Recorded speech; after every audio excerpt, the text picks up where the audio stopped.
Assalamualaikum warahmatullahi wabarakatuh. Perkenalkan, saya Kisman SPD MPD. Saya adalah Kepala Sekolah SMP Negeri 18 Palu. Izinkan saya bercerita tentang SMP Negeri 18 Palu. Sebelum SMP Negeri 18 Palu menjadi sekolah penggerak tahun 2021, SMP Negeri 18 adalah sekolah model dan binaan PPMB Sulawesi Tengah. Situasi yang terjadi sebelum SMP Negeri 18 Palu menjadi sekolah penggerak. Program-program sekolah diambil dari analisis mutu. Analisis mutu ini dibicarakan secara bersama minimal 9 unsur. Tetapi analisis mutu ini belum akurat digunakan dan tidak mengakar pada persoalan.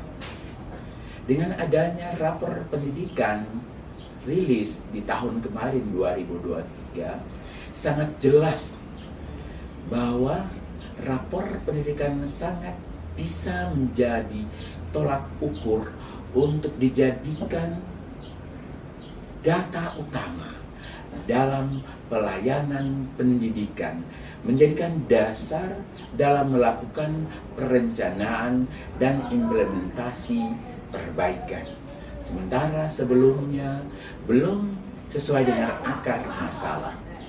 Rapor pendidikan yang ada itu telah menggambarkan apa yang terjadi di sekolah karena merupakan hasil dari partisipasi sekolah melalui asesmen nasional, juga melalui Dapodik, SIM PKB, dan Badan Pusat Statistik. Rapor pendidikan yang rilis pada tahun sebelumnya menggambarkan bagaimana keadaan SMP Negeri 18 Palu. Di dalam rapor pendidikan itu, kita memahami apa saja capaian dan proses yang sudah berjalan baik dan apa yang masih perlu ditingkatkan beserta faktor-faktor yang mempengaruhinya. Rapor pendidikan ini adalah sumber data utama dalam memaknai kondisi layanan pendidikan dan menjadi dasar dalam melakukan perencanaan dan implementasi perbaikan di SMP Negeri 18 Palu. Rapor pendidikan digunakan sebagai perencanaan berbasis data atau disingkat dengan PBD, mendorong Satuan Pendidikan atau SMP Negeri 18 Palu untuk membuat keputusan berdasarkan data-data yang ada dengan melibatkan berbagai pemangku kepentingan seperti ada wakil dari pemerintah, ada dari dinas pendidikan, ada dari tokoh masyarakat, ada dari orang tua, ada dari guru dan tata usaha, ada perwakilan siswa. Semua unsur yang ada berkontribusi pada pendidikan yang bermakna. Perencanaan tidak hanya sekedar memasukkan daftar kegiatan atau penambahan sarana dan prasarana tanpa pertimbangan yang berarti.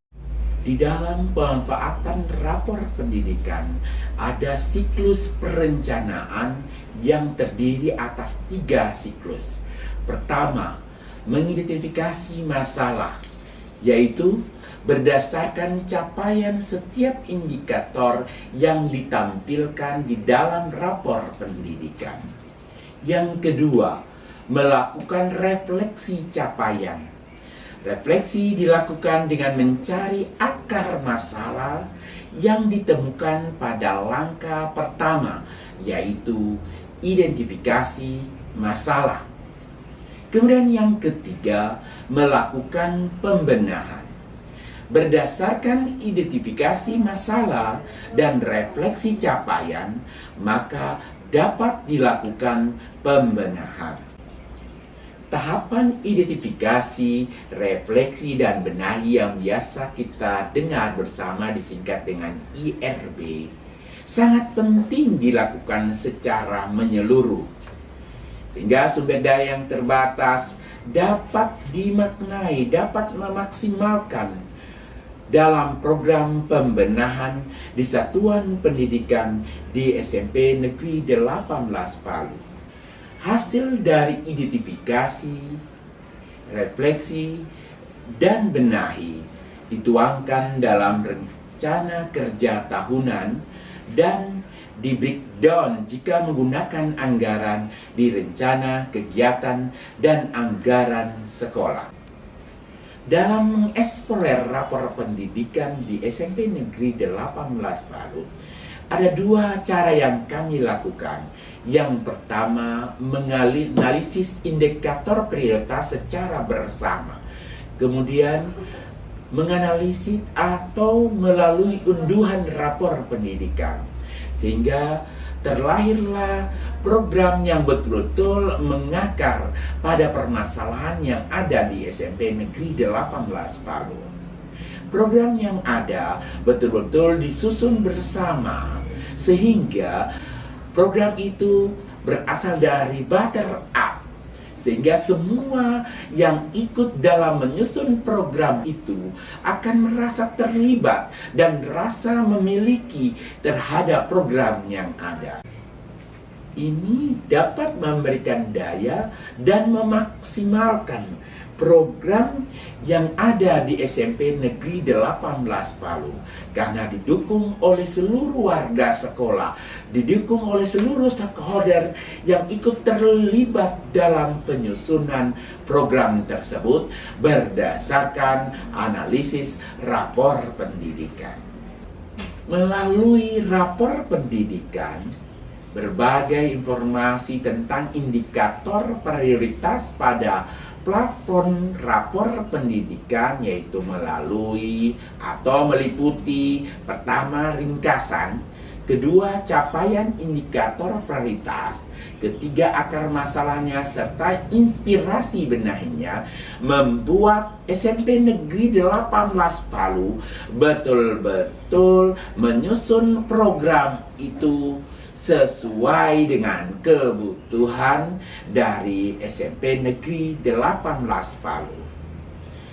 SMP Negeri 18 Palu melalui Kombel duduk bersama menganalisis atau mengeksplor rapor pendidikan dari SMP Negeri 18 Palu, yaitu melalui unduhan rapor dan lembar PBD. Dalam unduhan rapor dan lembar PBD, SMP Negeri 18 Palu mendapatkan pertama, panduan melakukan perencanaan berbasis data. Kedua, capaian lengkap untuk seluruh indikator. Ketiga, rekomendasi benahi prioritas. Yang keempat, rekomendasi benahi keseluruhan. Yang kelima, lembar RKT. Dan yang keenam, lembar untuk penyusunan rencana anggaran. Seluruh rekomendasi benahi yang ada di dalam unduhan rapor dan lembar PBD sudah disertai dengan pertama, sumber belajar yang dapat langsung diakses melalui PMM atau wadah digital lainnya. Kedua, ada referensi ALKAS yang relevan bagi SMP Negeri 18 Palu yang menerima dana BOS. Halaman lembar kerja rencana kerja tahunan yang biasa disingkat RKT digunakan oleh SMP 18 Palu untuk memasukkan prioritas perbaikan layanan yang sudah disepakati bersama dalam Kombel, termasuk memberikan catatan apakah peningkatan layanan membutuhkan biaya atau tidak. Jadi halaman ini dapat disimpan oleh sekolah sebagai rencana kerja tahunan. Implementasi kegiatan tahun 2023 berdasarkan rapor pendidikan yang dianalisis bersama, dieksplorer bersama, dititik beratkan pada kualitas pembelajaran yang merupakan esensi dari keberadaan sekolah. Beberapa program implementasi kegiatan tahun 2023 yaitu kualitas pembelajaran, kemudian melaksanakan supervisi observasi pembelajaran, coaching bersama guru, pemanfaatan komunitas belajar, workshop pembelajaran berdiferensiasi, pemanfaatan PMM, workshop penerapan metode pembelajaran yang berdesain alat peraga interaktif, pengadaan alat penunjang pembelajaran dengan paradigma baru, pelaksanaan P5, dan pelaksanaan pameran evaluasi pelaksanaan proyek, nampak membuat hasil rapor pendidikan di tahun 2024 meningkat naik 2,07%, membuat prioritas utama khususnya numerasi yang tadinya merah naik menjadi kuning di tahun 2024. Hal ini menunjukkan bahwa programnya menggunakan rapor pendidikan sebagai basis data utama betul-betul dapat meningkatkan layanan atau mutu layanan pendidikan di SMP Negeri 18 Palu. Kami berharap dengan cerita berbagai praktek baik yang kami lakukan di SMP Negeri 18 Palu bisa menginspirasi satuan-satuan pendidikan lain di Kota Palu pada khususnya dan Indonesia pada umumnya, di mana dalam menyusun program sekolah sebaiknya berbasis data dan melalui rapor pendidikan yang disusun bersama-sama oleh warga sekolah, sehingga program itu merupakan program yang keluar dari bawah atau bottom up, dan orang-orang yang terlibat di dalam menyusun program tersebut merasa memiliki program tersebut dan aktif mensukseskan program tersebut. Sehingga apa yang kita inginkan, peningkatan layanan pendidikan di SMP Negeri 18 Palu tercapai sesuai harapan dari sekolah. Terima kasih saya sampaikan kepada Bapak Kepala Sekolah SMP Negeri 18 Palu, Bapak Isman SPD MPD, yang telah memberikan kepercayaan kepada saya selaku orang tua anak saya ini, Chandra, kelas 9A, dan ini kemenakan saya kelas 9D. Nah, diikutkan saya dalam rapat penyusunan program kerja sekolah. Sekali lagi saya sampaikan ucapan terima kasih kepada Bapak Kepala Sekolah, di mana dalam penyusunan program tadi itu saya selaku orang tua, saya bersyukur sekali karena semua program-program yang disusun tadi itu dijelaskan dengan gamblang, dan akhirnya saya selaku orang tua bisa memahami apa yang harus dilakukan oleh sekolah dan apa yang harus dibarengi secara kolaborasi orang tua terhadap sekolah demi meningkatkan kualitas pendidikan itu. Yang kedua, melalui program itu saya selaku orang tua bisa memahami, ya, dengan penjelasan tadi itu adalah kurikulum merdeka itu adalah sesungguhnya kurikulum yang tidak mengejar target kurikulum, tetapi dia mengejar bagaimana pembelajaran itu berpusat pada siswa.